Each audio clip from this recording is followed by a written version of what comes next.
quelques idées reçues sur la dette publique. Tout d'abord, éloge de l'État social, éloge de la dépense publique. On peut faire aussi l'éloge de la dette publique. C'est le point de départ. La dette publique, de mon point de vue, par construction, elle est d'abord et avant tout légitime. Pourquoi elle est légitime? Parce que, ce que j'ai dit tout à l'heure, le secteur public, l'État notamment, mais aussi les collectivités locales, produisent de la richesse monétaire. Ce n'est pas simplement utile en termes de valeur d'usage, comme on dit, en termes d'utilité, ça produit de la richesse monétaire. Un fonctionnaire contribue au PIB. Bon, et donc, de ce fait, il a l'État, enfin, quand je dis l'État, les institutions publiques, les administrations publiques, comme on dit, sont tout aussi fondées à s'endetter que le privé. Hein, c'est-à-dire que la dette en soi n'est pas mauvaise. La dette, c'est ce qui permet de lancer les activités. Hein, donc, bien entendu, il peut y avoir excès d'endettement, il peut y avoir des dettes, on y reviendra après. Il y a un vrai problème de dette publique aujourd'hui, d'un certain point de vue.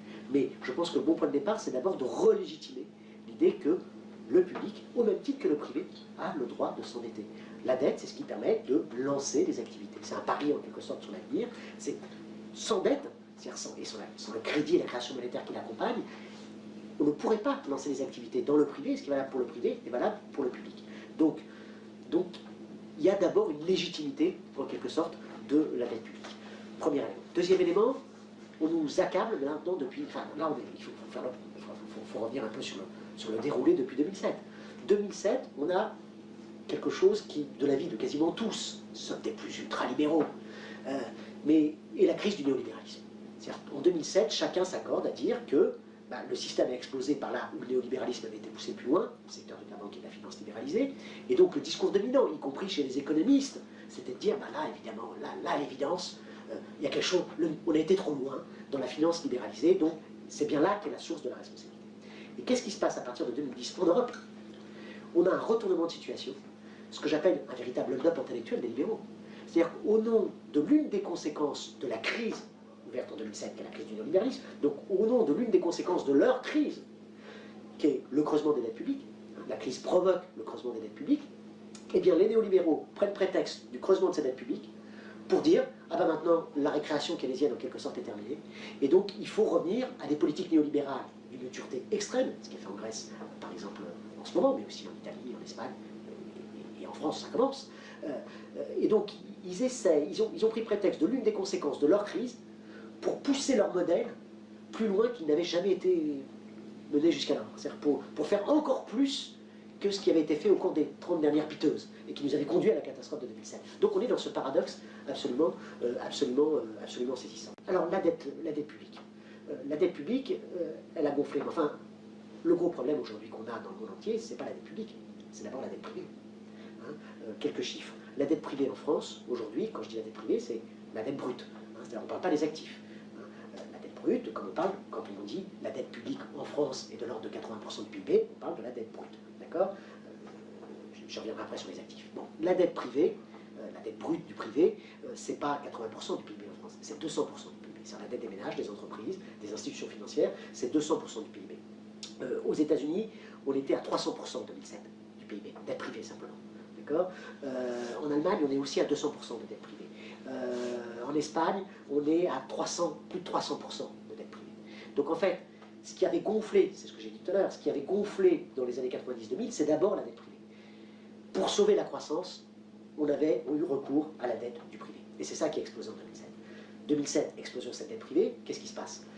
Bien entendu, les États interviennent. On a tiré, et heureusement, les leçons des années 30 de ce point de vue-là. C'est-à-dire qu'on n'a pas laissé le système s'effondrer, les marchés en quelque sorte faire leur marché, les États sont intervenus. Heureusement, si les États n'étaient pas intervenus, il y aurait eu un effondrement économique absolument effroyable. Donc les États sont intervenus, à la fois politique monétaire et par la politique budgétaire. Bon, ils sont intervenus d'ailleurs, essentiellement ailleurs qu'en Europe. Les grands plans de relance qui ont été mis en œuvre à partir de 2007, 2008, 2009, 2010, jusqu'à aujourd'hui, c'est aux États-Unis et en Chine. Au Royaume-Uni, jusqu'en 2010, après ça s'est arrêté, mais par contre, la zone euro a été la zone économique qui a mis les plans de relance les plus piteux en œuvre. Donc pourquoi la dette publique s'est creusée un peu partout dans le monde? Les États-Unis aujourd'hui sont à plus de 100% de dette publique. Pourquoi la dette publique s'est creusée? D'abord, parce que le PIB s'est effondré. Donc quand on dit dette publique par rapport au PIB, eh bien, le PIB s'est effondré, donc le dénominateur s'est effondré, donc la dette publique. Et puis surtout, parce que le PIB s'est effondré, il y a eu moins de recettes. C'est ça qui, principalement, surtout en Europe, surtout en France, a creusé la dette publique. C'est le défaut de recettes. Et puis par ailleurs, il y a eu les plans de relance, c'est-à-dire l'accroissement des dépenses. Mais en Europe, ça a été relativement marginal. Pour l'essentiel, les dettes publiques se sont creusées à défaut de recettes. Très bien. Donc, tous ces éléments-là, déjà, pour relativiser le problème. Alors après, autre élément qui est le plus important. Quand on dit la dette publique est égale à 80% du PIB, en fait, ça ne veut pas dire grand-chose. C'est pas faux en soi, mais ça ne veut pas dire grand-chose. Pourquoi? Parce qu'on met en rapport un stock de dette avec un flux annuel de richesse. Ça n'a pas de sens. Regardez, pour un ménage, il est très fréquent d'avoir une dette supérieure à 100% de son PIB, c'est-à-dire 100% de son revenu. Moi-même, qui suis plutôt jeune, il y a 2 ans, j'ai acheté une petite maison à retaper. Ben, je suis aujourd'hui avec un taux d'endettement supérieur à 100% de mon PIB. Juste 100%. Et ça va très bien. Je me porte très bien, je suis très heureux comme ça. Donc j'ai un taux d'endettement qui est supérieur à 100% de mon PIB. Bon, donc pour un ménage, c'est pas en soi un problème, pour une entreprise non plus. Alors c'est d'autant moins un problème pour l'État, pour les administrations publiques, que les administrations publiques ne sont pas mortelles. C'est-à-dire que c'est pas comme un ménage. Passé un certain âge, un ménage est obligé de rembourser sa dette. Si à 70 ans, vous allez voir votre banque en disant je veux faire un crédit de 20 000 euros pour partir avec ma belle faire une croisière, le banquier va vous dire écoutez, il y a un temps pour tout, maintenant c'est terminé, vu votre âge. L'État n'est pas confronté à ça. C'est-à-dire que l'État fait ce que fait n'importe quelle entreprise privée. Souvent, il fait courir sa dette. C'est-à-dire qu'en fait, quand il y a des échéances de capital à rembourser qui arrivent, qu'il doit rembourser, eh bien qu'est-ce qu'il fait? Et puis en fait, il fait courir sa dette, c'est-à-dire qu'en fait, il réemprunte pour pouvoir rembourser cette échéance. Et ce n'est pas du tout en soi un problème.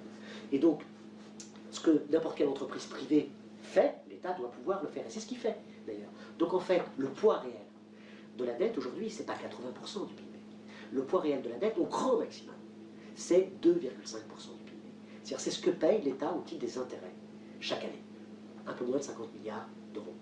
Ça représente moins de 2,5% du PIB. Durant les 30 Glorieuses, on était à 1% du PIB. On est à 2,5%.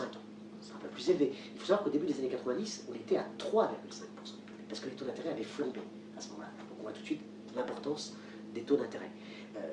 Et d'ailleurs, le gros problème qu'on a aujourd'hui en Europe, c'est que dans certains pays, la France est sous cette menace, les taux d'intérêt, sous la pression de la finance libéralisée, ont explosé.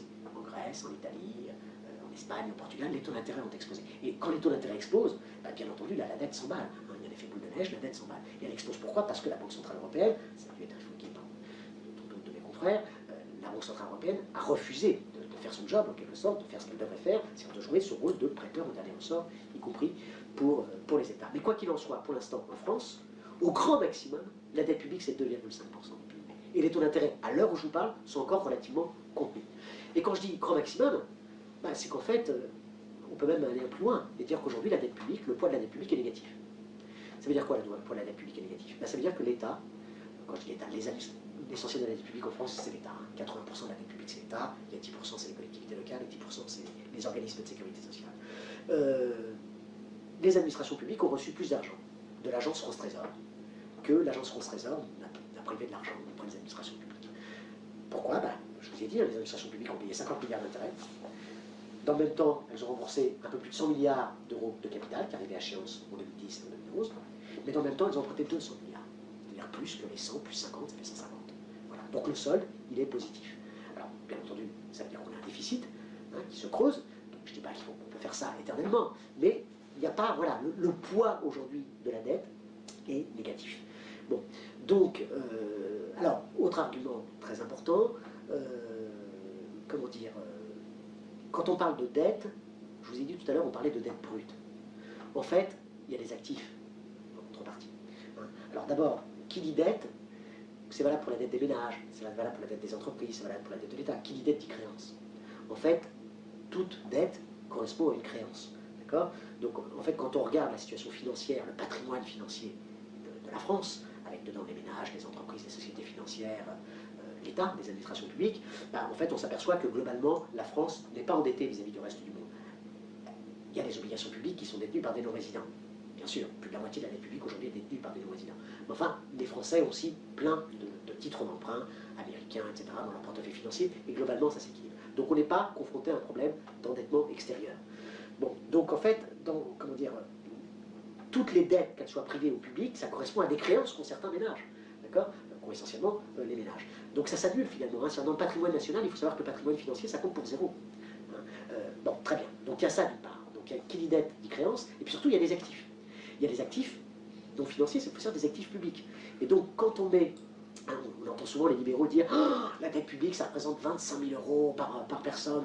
On lègue 25 000 euros à chaque bébé qui naît aujourd'hui. D'accord? Donc on tétanise les parents et puis surtout les enfants avec ce discours catastrophiste.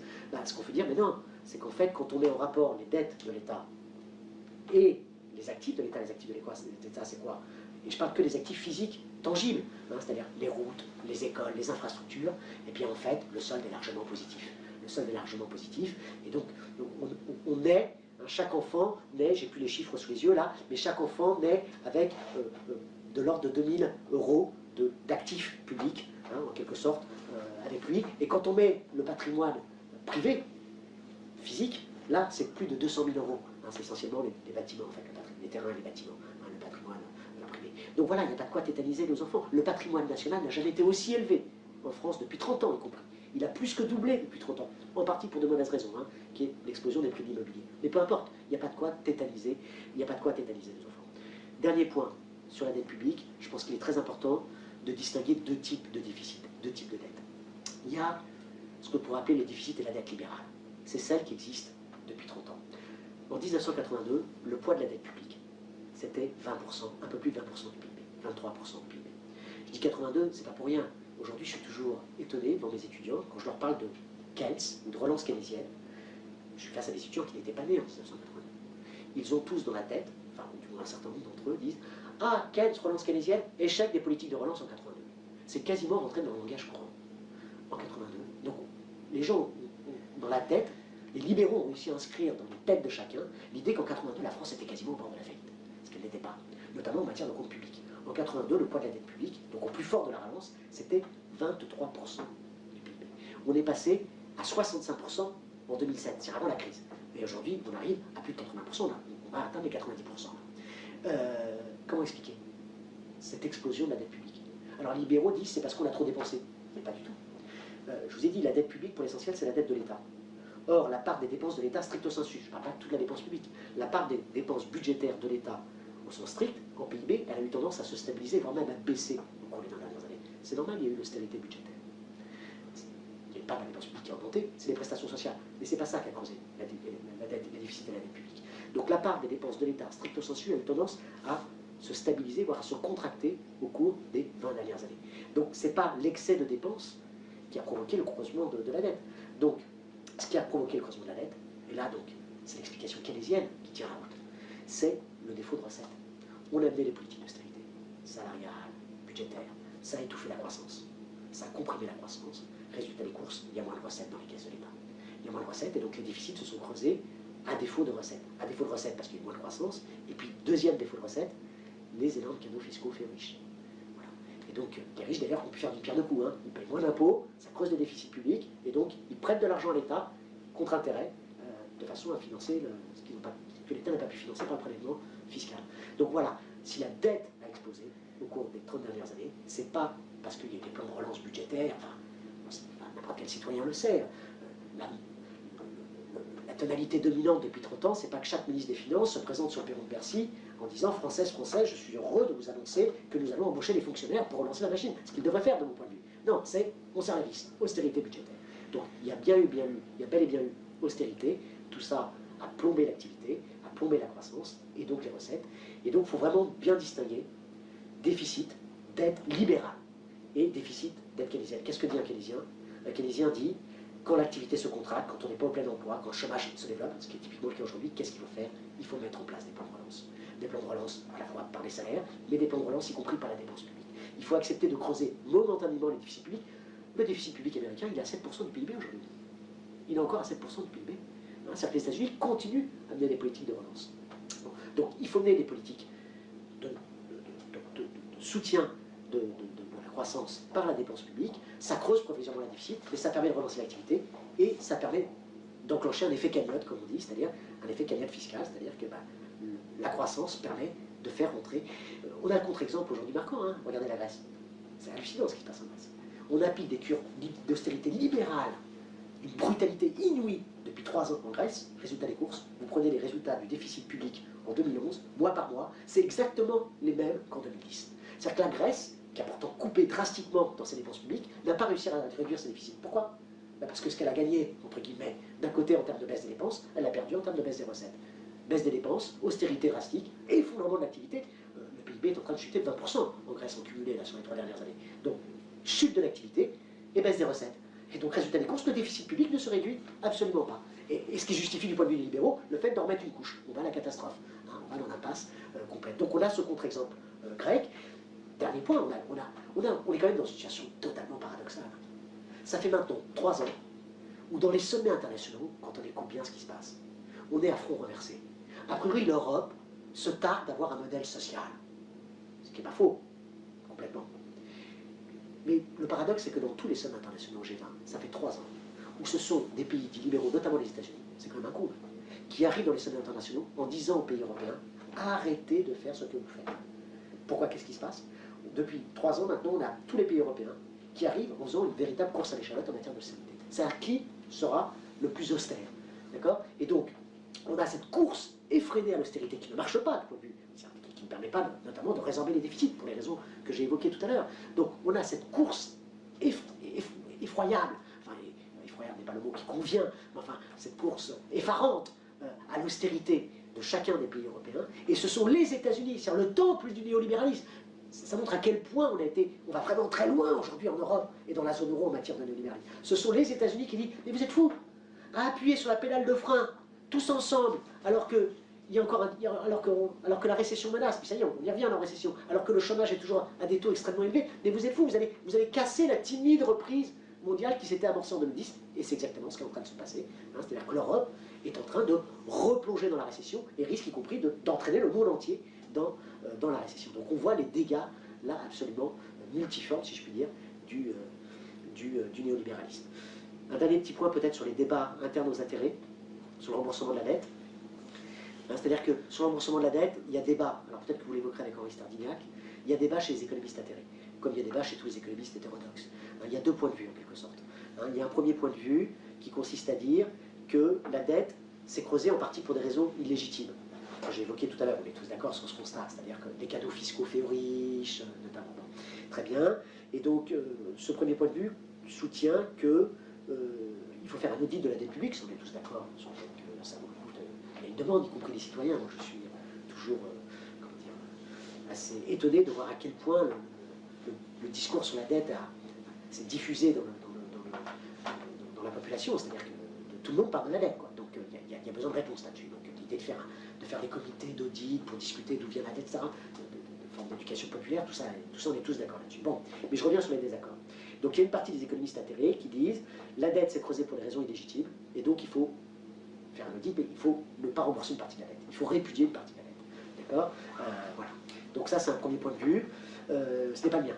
Ce n'est pas le mien, c'est que moi je pense que ce discours-là est finalement potentiellement très dangereux. Il doit, bien entendu, sur des choses tout à fait sensées, le fait que la dette, c'est une grande partie creusée à cause des cadeaux fiscaux faits aux riches. Enfin, il n'y a pas que ça quand même. Il y a aussi toutes les politiques économiques qui ont étouffé la croissance, qui ont quand même joué le rôle moteur majeur. Il n'y a pas que les cadeaux fiscaux faits aux plus riches. Enfin, passons. Pourquoi, de mon point de vue, et du point de vue d'autres économistes atterrés, ce discours sur la répudiation de la dette est dangereux? Pour plusieurs raisons. D'abord, je crains que ce discours-là renforce le catastrophisme libéral autour de la dette. Voilà. Le libéralisme aujourd'hui utilise l'argument de la dette pour entretenir le catastrophisme. Le catastrophisme est une arme familière des libéraux. Quand on a peur, généralement, la peur incite pas à réfléchir et encore moins à résister. La peur, ça incite au repli sur soi. Bon. Et donc là, les libéraux ont réussi depuis 2 ans, c'est véritable dot dont j'ai parlé tout à l'heure, autour de la dette publique. Très bien. Et donc, quand on dit il faut répudier la dette publique, on entretient le discours selon lequel le principal problème aujourd'hui, c'est la dette publique. Or, de mon point de vue, le principal problème n'est absolument pas aujourd'hui le problème de la dette publique. Ce que j'ai essayé d'expliquer tout à l'heure. Le principal problème aujourd'hui, c'est relancer l'activité, etc. C'est pas du tout le problème de la dette publique. La dette publique n'est pas le principal problème. Ça ne veut pas dire qu'il n'y a pas de problème, c'est pas le principal problème. C'est une conséquence, en quelque sorte, d'enjeux plus importants. Bon, donc tout le discours sur il faut répudier la dette risque d'entretenir ce discours catastrophiste. Et d'ailleurs, on voit passer parfois des vidéos sur Internet où on voit des chiffres sur le poids des intérêts qu'aurait remboursé la France, où on oublie bête que la France, dans le même temps, a emprunté. Donc il y a bien entendu de l'argent qui sort en termes d'intérêts payés, mais enfin il y a aussi de l'argent qui rentre qui permet de financer de la dépense publique. Si demain, donc c'est un autre argument mais qui est lié au précédent, Si demain on disait la France ne rembourse plus la dette publique, on répudie une partie de la dette publique, c'est-à-dire que la France ne peut plus emprunter. On ne peut pas à la fois dire on ne rembourse pas les dettes et puis continuer à emprunter. Il ne faut pas prendre les gens pour des gogos. Bon, mais ça veut dire que ça se traduirait. Cette politique-là devrait se traduire par une cure d'austérité absolument drastique. Oui, c'est ce que je vous ai dit tout à l'heure. L'État, enfin les administrations publiques françaises ont tiré 50 milliards en plus de la dette que la dette ne leur a coûté en 2010. Hein, elles ont payé 50 milliards d'intérêts, elles ont remboursé à peu près 100 milliards de capital, et elles ont emprunté 200 milliards. Si on ne peut plus recourir à ça, ça veut dire qu'il faut réduire les budgets publics de 50 milliards. 50 milliards, c'est le budget de l'éducation en mettant dedans l'enseignement supérieur et la retraite des enseignants. Donc c'est une cure d'austérité absolument drastique. Donc je pense que la bonne réponse sur la dette, c'est de dire qu'il faut que la BCE intervienne, absolument, pour faire ce qu'elle a. C'est refuser à faire, pour faire pour le public ce qu'elle sait, ce qu'elle fait pour le privé, c'est-à-dire jouer son rôle de prêteur en dernier ressort. Elle l'a fait pour les banques privées, elle refuse de faire pour les États. Donc il faut que la Banque Centrale Européenne intervienne. Très bien, si elle ne le fait pas, il va falloir à un moment donné, si la crise s'approfondit, envisager d'autres solutions, y compris éventuellement des solutions de rupture, le recours à la Banque de France éventuellement, qui existe toujours, pour faire ce que la Banque Centrale Européenne refuse de faire. Bon, passons sur ça. Et puis par ailleurs des politiques de relance, de façon à pouvoir réduire, à pouvoir enclencher l'effet cagnotte. Voilà, et donc réduire par le haut les déficits et non pas par le bas.